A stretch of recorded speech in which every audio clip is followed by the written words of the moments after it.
Hello, my dear students. Welcome to NIT Study. I hope you all are doing well. My dear students, अगर आप इस channel पे नए हैं तो चैनल को सब्सक्राइब करें और साथ ही बेल आइकन को क्लिक करना ना भूलें ताकि आने वाली सभी वीडियो का नोटिफिकेशन आपको सबसे पहले मिले.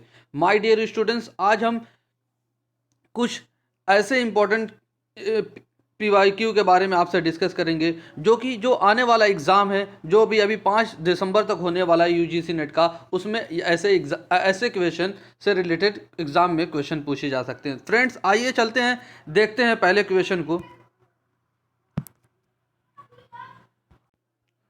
फर्स्ट क्वेश्चन में क्या कहा गया कि which type of memory holds the computer startup routine.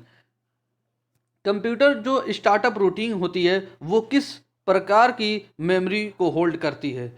Option A दिया गया RAM, option B van, option C ROM, option D cache. My dear students, memory जो होती है कई प्रकार की होती है, कई टाइप्स की होती है. उसमें हमसे पूछा गया कि जो स्टार्टअप रूटीन होती है कंप्यूटर की वो किस प्रकार की मेमोरी, कौन सी प्रकार की जो मेमोरी होती है उसको होल्ड करती है. फ्रेंड्स, इसका जो करेक्ट आंसर है वो ऑप्शन सी है. रोम जो होती है, रोम मेमोरी जो होती है कंप्यूटर स्टार्टअप रूटीन को होल्ड करती है. रोम के बारे में डिस्कस करने से पहले फ्रेंड्स, इसके बारे में अगर रैम के बारे में कहें तो रैम का जो फुल फॉर्म होता है रैंडम एक्सेस मेमोरी होता है. वैन का फुल फॉर्म होता है वाइड एरिया नेटवर्क. रोम का फुल फॉर्म होता है रीड ओनली मेमोरी. कैच भी एक मेमोरी होती है जो कंप्यूटर में होती है. आइए रोम के बारे में जानते हैं माय डियर स्टूडेंट्स.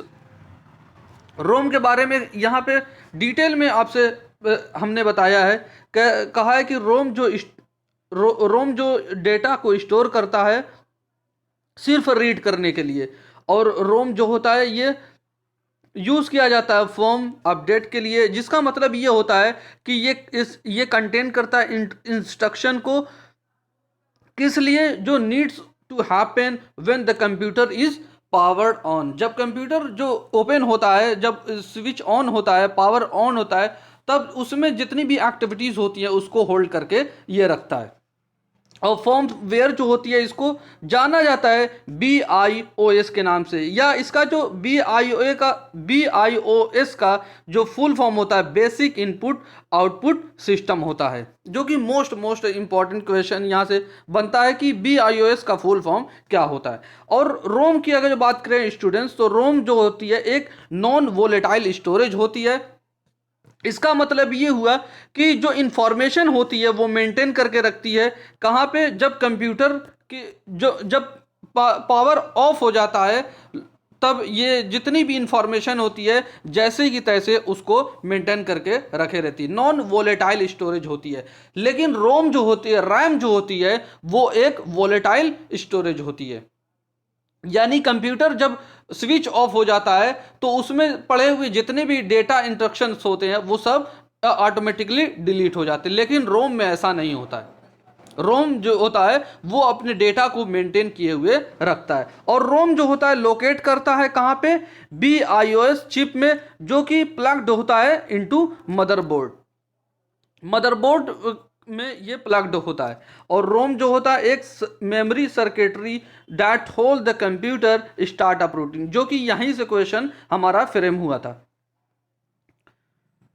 तो आई होप फ्रेंड ये सारी पॉइंट आपको क्लियर हुए होंगे. ये सारे पॉइंट जो होते हैं ये कई बार एग्जाम में इससे क्वेश्चन पूछे जा चुके हैं. आइए फ्रेंड देखते हैं अगले क्वेश्चन को. ये हमारा क्वेश्चन जो है मैथ्स से रिलेटेड है इसमें, क्योंकि जो UGC नेट का एग्जाम होता है उसमें मैथ के एक आध दो क्वेश्चन जरूर पूछे जाते हैं. उसी से हमने ये प्रीवियस ईयर से ये क्वेश्चन लिया है, और उसमें ये क्वेश्चन पूछा गया था कि मिस्टर एक्स है वो 40 साल का है और मिस्टर वाई जो है वो 60 साल का है. हमसे इसमें क्या पूछा गया है कि कितने साल बाद जो है इनका रेशियो जो होता है 3:5 हो जाएगा.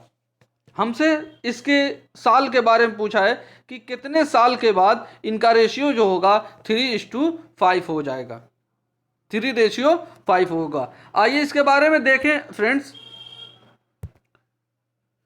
तो अगर फ्रेंड इसकी बात करें तो मिस्टर एक्स की एज कितनी थी, वो 40 साल की थी. मिस्टर एक्स की एज कितनी, 40 साल की थी, और मिस्टर वाई की जो एज थी वो 60 साल की थी। अब हमसे पूछा गया कितने साल बाद, हमें कितने साल बाद पता नहीं है, तो हम इसको एक्स मान लेंगे और इसको बी एक्स इसमें जोड़ देंगे, क्योंकि हमें ये नहीं पता है कितने साल बाद उनकी एज उनकी जो एज होगी, कितने साल बाद उनका जो एज का रेशियो होगा, ये हमें दिया एज का रेशियो जो होगा वो 3:5 हो जाएगा। तो हम जब इसको सिंप्लीफाई करेंगे माय डियर स्टूडेंट्स, तो हमें x की वैल्यू पता चल जाएगी, और जब x की वैल्यू हमें पता चल जाएगी तो हमें पता चल जाएगा कि इतने साल बाद इनका रेशियो ये होने वाला है।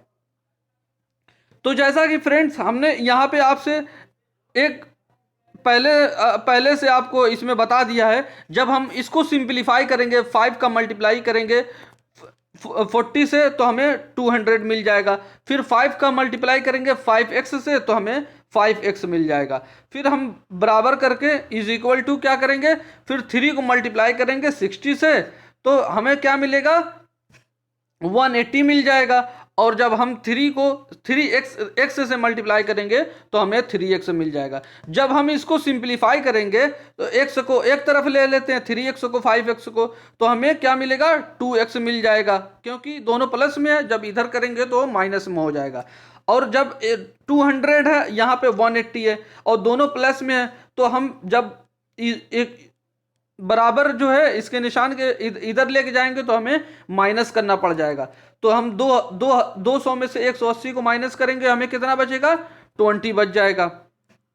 तो हम x की वैल्यू यहाँ फाइंड कर सकते हैं। x की वैल्यू जब इसको इससे डिवाइड करेंगे तो हमें x की वैल्यू 10 मिल जाएगी, और जो x की वैल्यू जब 10 मिल जाएगी तो हमें ये पता चल गया कि 10 साल बाद जो है स्टूडेंट्स 10 साल बाद जो है इनका रेशियो ये होने वाला, जो कि हमसे क्या क्वेश्चन पूछा गया था कि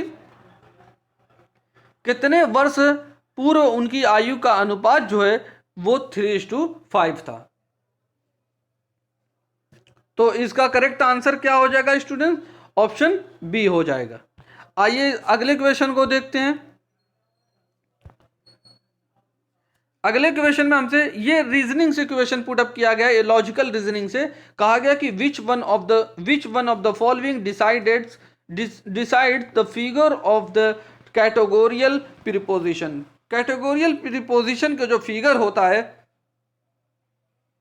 उसको डिसाइड कौन करता है।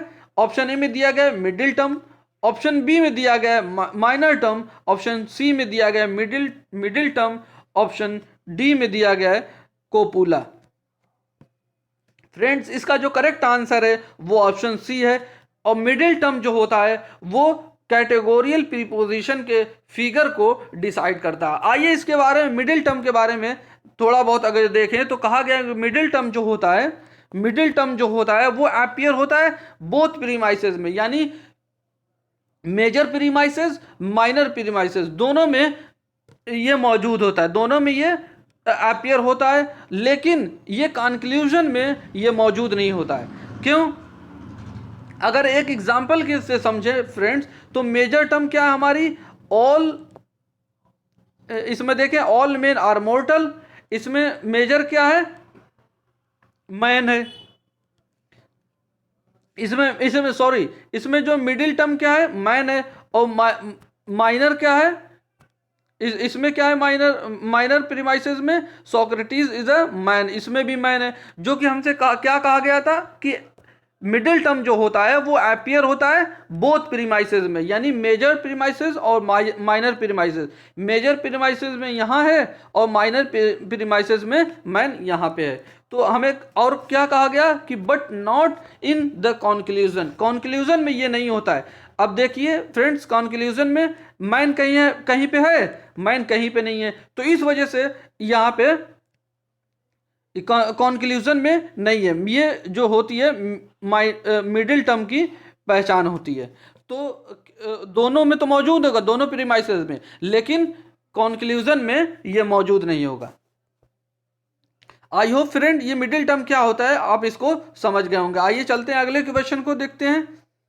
अगला क्वेश्चन ये रीजनिंग से हमसे पूछा गया है। इसमें क्या दिया गया है कि हमें हमसे यही पूछा गया कि नेक्स्ट जो सीरीज है 4, 12, 28, 52, इसके बाद कौन सा नंबर इसमें आएगा, यही हमसे पूछा गया। अब इस सीरीज को समझे फ्रेंड्स, तो 4 के बाद 12 कैसे आ गया, 12 के बाद 28 कैसे आ गया, 28 के बाद 52 कैसे आ गया, ये हमें, और 52 के बाद जो है कौन सा नंबर आएगा हमसे, हमें यही बताना है। फ्रेंड्स अगर देखें तो 4 के बाद जो 12 आया वो कितने का गैप है, 8 का गैप है। और अगर 12 के बाद 28 का देखें कितने का गैप है, तो 16 का गैप है। और 28 के बाद देखें तो 52 कैसे आया, तो कितने का गैप है, 24 का गैप है। यानी किस तरीके से चल रहा है, इसमें देखें तो 8 का गैप है, फिर इसमें देखें, अभी हमें पता नहीं चल रहा है लेकिन अब हमें पता चल जाएगा कि 16 और 24 में कितने का गैप है, 8 का गैप है। यानी 24 के बाद जो भी टर्म होगी 8, अगर जो 24 हम जोड़ देंगे तो हमें पता चल जाएगा कि 52 के बाद कौन सी टर्म आएगी। और जब हम इस 24 में 8 को ऐड करेंगे यहाँ, तो हम कितना पाएंगे, 32 पाएंगे। और जब हम 32 को 52 में जोड़ देंगे, इसको इसमें जोड़ देंगे, तो हमें पता चल जाएगा कि हमारा आंसर कौन सा है। अगर 52 को 32 में ऐड करेंगे तो हमें क्या मिलेगा, 2 और 2 4 और 3 और 5 8 हो जाएगा। तो हमारा आंसर क्या निकल के आया यहाँ पे, 84। 84 किस ऑप्शन में दिया गया है, ऑप्शन बी में दिया गया है। आई होप फ्रेंड ये क्वेश्चन आपको समझ में आया होगा। आइए देखते हैं अगले क्वेश्चन को। फ्रेंड्स इसमें हमने यहाँ हमने डिटेल में आपको यहाँ बताया है कि किस तरीके से ये किया गया, आप इसको समझ लें। आइए देखते हैं फ्रेंड अगले क्वेश्चन को। कहा गया कि डिडक्शन जो होता है प्रोसीड्स करता है फ्रॉम, ऑप्शन ए में दिया गया है particular to universal, option B में दिया गया है universal to particular, option C दिया गया है particular to particular, option D में दिया गया है universal to universal. Deduction proceed करता है किस तरीके से, यूनिवर्सल टू पर्टिकुलर, यानी जनरल टू स्पेसिफिक की तरफ जाता है, डिडक्शन प्रोसीड करता है। आइए डिडक्शन के बारे में थोड़ा बहुत देखें। तो कहा गया कि डिडक्शन जो होता है प्रोसीड करता है यूनिवर्सल टू पर्टिकुलर, यानी जनरल टू स्पेसिफिक। कोई एक थ्योरी होती है, उस बेसिस पे हम कंक्लूजन को निकालते हैं। इसको जाना जाता है रिलेशन के नाम से भी इसको जाना जाता है, और ये स्टार्ट होता है विद जनरल रूल से स्टार्ट होता है और एक स्पेसिफिक कंक्लूजन तक जाता है, जैसा कि हमने पहले भी आपको ये बता चुके हैं। और इसमें जो ओरिजिनल स्टेटमेंट होती है वो ट्रू होती है, इस वजह से कंक्लूजन भी जो होता है वो ट्रू होता है। अगर एक एग्जाम्पल के तरीके से इसको समझे तो कहा गया कि ऑल मैन जो होता है, ऑल मैन क्या होते हैं, एक मॉर्टल हैं। ऑल मैन जो होते हैं मॉर्टल हैं, यानी दुनिया में जितने भी वर्ल्ड में जितने भी मैन है वो मॉर्टल रहेंगे। तो हैरोल्ड जो है एक मैन है, हैरोल्ड जो है एक मैन है, तो इसका क्या मतलब हुआ कि हैरोल्ड जो होगा वो एक मॉर्टल होगा, क्योंकि हैरोल्ड जो होता है एक मैन है, इस वजह से हैरोल्ड जो होगा एक मॉर्टल हो जाएगा। हमें क्या पता चला, यहाँ एक जनरल चीज पता थी कि दुनिया में हर इंसान जो होता है उसकी मौत जो है निश्चित है। तो हैरोल्ड जो है एक हम एक जनरल चीज जान गए कि दुनिया में हर आदमी मरने वाला है। तो हैरोल्ड जो है वो भी एक मैन है, तो इस वजह से हम एक कंक्लूजन की तरफ बढ़ सकते हैं, कह सकते हैं कि हैरोल्ड जो होगा वो मॉर्टल हो जाएगा, जो कि हम जनरल से एक स्पेसिफिक की तरफ प्रोसीड किए हुए हैं। आइए फ्रेंड देखते हैं अगले क्वेश्चन को।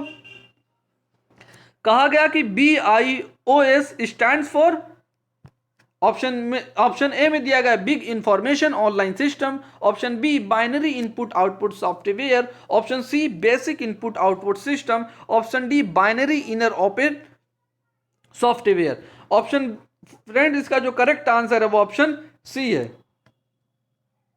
Basic input output system.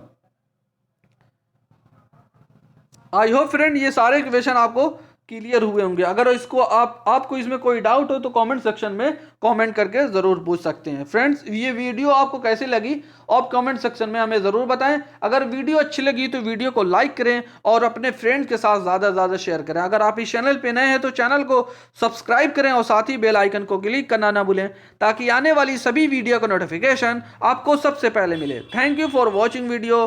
God bless you all.